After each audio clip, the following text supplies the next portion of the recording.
ሰላም ጤና ይስጥልኝ። ውድና የተከበራችሁ የዚህ ዩቲዩብ ቻናል ቤተሰቦች እንኳን ደህና መጣችሁ። አብራችሁን ቆዩ። ሴትን አላምንም። ዓለም በአዎንታዊ ባሉታዊ ነገሮች የተሞላች ናት። በአንድ መልካም ነገር ጎን ሌላ መጥፎ ነገር አለ። በአንድ መጥፎ ነገር ውስጥ ሌላ መልካም ነገር ይገኛል። ማንበብ መጀመሪያ መጽሐፍ ውስጥ ያገኘሁት ቆንጆ አባባል ነው። ምን ያደርጋል በህይወት መጽሐፍ የማንበብ ጣዕሙ ጠፍቶብኛል። ሁሌም ከጎኔ የሚታየኝ መልካም ነገር ሳይሆን ላይመለስ የሄዱ ትውስታዎች ናቸው። ለብቻዬ የሰራሁት አንድም ታሪክ የለኝም። ለታሪኬ ውስጥ ሁሉ እሷ አለች። ሂዊ በማጣት ውስጥም እጄን ይዛ አልፋ በማግኘት ውስጥም ተደስታ ከጎጆ ቀዳዳ በልቧ ጠብታ ሞልታ ውበቷን ገብራ ሴትነት አሲዛ ውጣ ውረዶችን አሳልፋ የሄደች መልካም ሚስቴ እሷ ነበረች። ታሪኬ ተጋሩት ያለፈች እሷን የነጠቀኝ ማጣት ሁሌም ሳማርረው እኖራለሁ። ማጣት ህልሜን ወስዶታል። ድህነት በአደባባይ አጋልጦኛል። ሁሌም ስከነከን እኖራለሁ። በማን ይፈረዳል? ድህነት ማለት ነው። የት ነው ያለው? መግደል ይቻላል? ግደሉት። የጣለን ጠላት መቀበል ልዩ ስሜት አለው። እስኪ ያሳዩኝና የልቤን ላድርስ። ይህን ሁሉ ወሬ መንገድ ላይ ለብቻዬ ማወራው ድምፄ ከፍ አድርጌ ስለነበረ ብሶቴን ለራሴ ደግሜ ምተርከው መንገድ ላይ ሰዎች መኖራቸው ልብ አላልኩም። ልብ ያለው ሰዎች ግን ከመሞቴ መሰንበት ብለው ከኔ በተቃራኒ መንገድ ላይ ጉዟቸውን ቀጠሉ። መድረሻቸው ያወቁ ተጓዙ። በመንገድ ላይ ይኖራሉ። መሄጃውን ያላወቀ ተስፋ የቆረጠም በመንገድ ላይ ይኖራል። ሁለቱንም መለየት የምችለው ግን ተከታትሎ መጨረሻውን ስናይ ነው።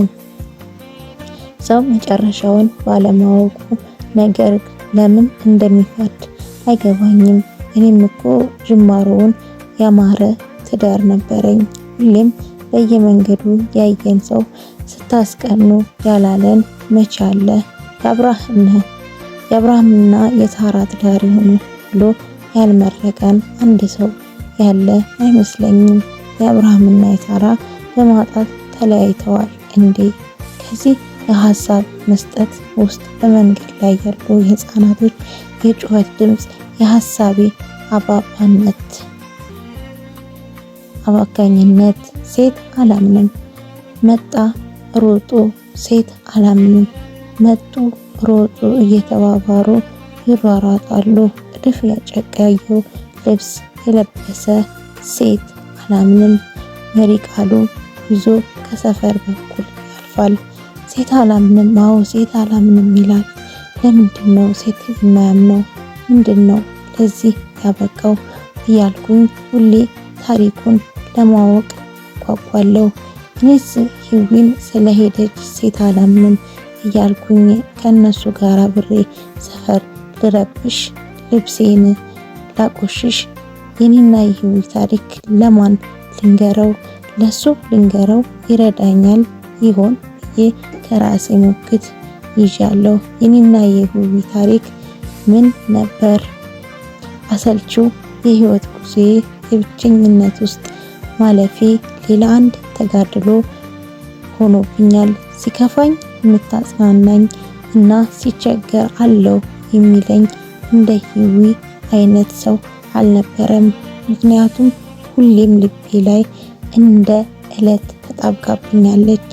የኔ ባል ችግር ከመጣብክ ጊዜ በተለየ ችግር እንደደረሰብክ አታስብ። ተመሳሳይ ችግርን ከአንተ በፊት በርካታ ሰዎች እንዳሳለፉት እወቅ።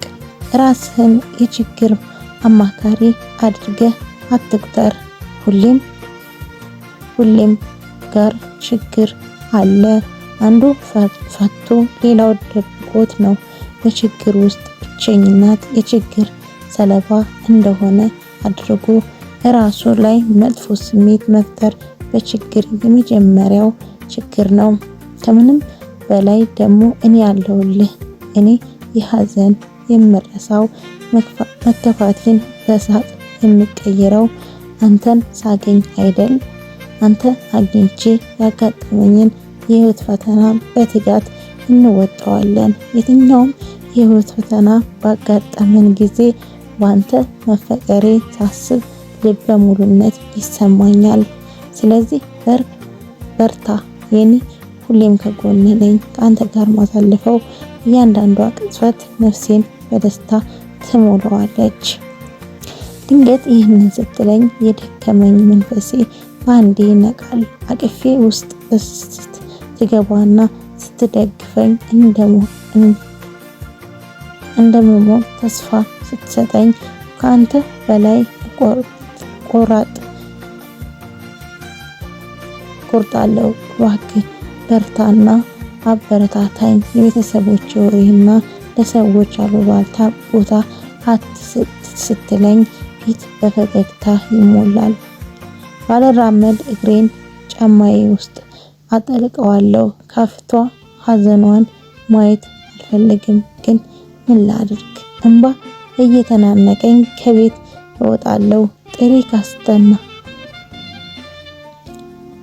ካስተናገር ረዥም ጊዜ የሆነ ስልክ ሲከፈተው በድምቀት የተደገሰ የሰርጋችን ፎቶ እኔን ለማናደድ ይህን ሌላ ከነ ፈገግታ ያሳየኛል። ይህ ፈገግታችን መቼ ነው የሚመለሰው እያልኩኝ ከራሴ ጋር አወራለሁ። ለሚወዱት ሰው ከለላ አለመሆን እንዴት ልብን ይሰብራል። ፈገግታዋ በእንባዋ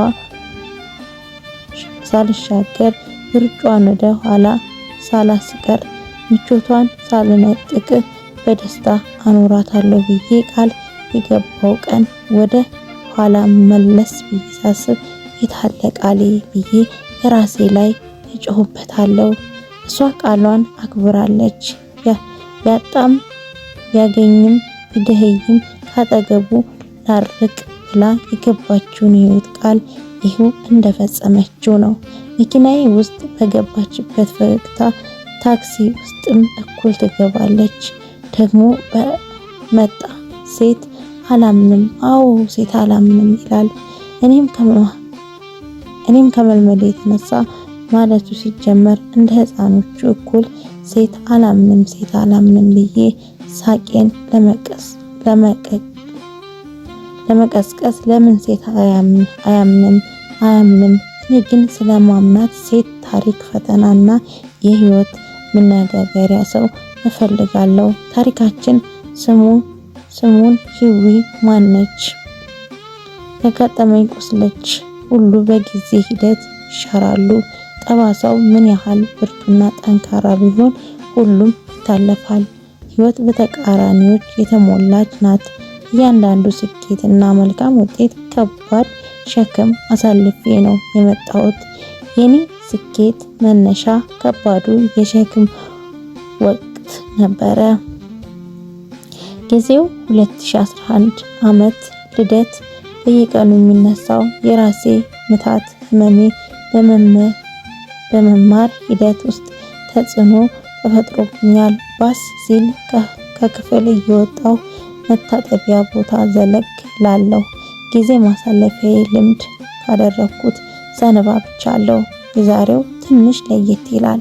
ጉልበት እያነሰኝ መጥተዋል። ኪኒን መውሰድ አደክሞኛል። ህመም የማይገራኝ ነው። ሁሉ ለሙሉ ባይድንም ጠንካራ ፀሐይን መሸሽ፣ ራስ አለመጨነቅ፣ ንዴትን መቆጣጠር፣ እንቅልፍ አለማጣት ህመሙ ቶሎ እንዳይከሰት ይረዳዋል ብሎ ሐኪም የነገረኝ አልረሳውም። መታጠቢያው ጋር ሄጄ የዛሬ ህመም መነሻ ምክንያት የፀሐይ ሐሳቤ ከራሴ ጋር ሙግት ይዤዋለሁ። ወንድም አፍንጫህን እየደማ ነው፣ ቀና በል የሚል አንዳች ድምፅ ወደ ጆሮዬ ጸርጸ ገባ። ለኔ እንደሆነ የገባኝ ከጥቂት ሰከንዶች በኋላ ነው። ወደ መሬት የወረደውን ደም ስመለከት ካፍንጫዬ ቀና ብዬ የሚወርደው ደም የሶፍት ጠርጌ ፀጉሬን ታጠብኩ። ስጀምር የሸሚዜ ኮሌታ ወደ ኋላ ተሳበ። ዝቅ በል ታጠብ ልብስህን ውሃ እንዳይነካክ። እኔ ይዤዋለሁ። ደም መፍሰስ ከጀመረ እኮ ቆየ። እንዴት ልብ አላልከውም የሚል ድምፅ ዳግም ወደ ጆሮዬ ገባ። ይህ በድካም ስሜት አስፈንጥሮ የሚያሳጣ የሙዚቃ ቃና በላይ ልቆ የሚሰማ ሳቅኝ የተገኘ የሚመስል የሙዚቃ ዜማ ያለው የሴት ድምፅ ነው የሰማሁት።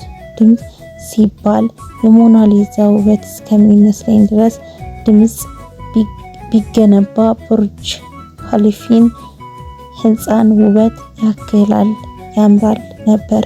ድምፅ ብቻ ወይስ ሌላ አንዳች ውበት?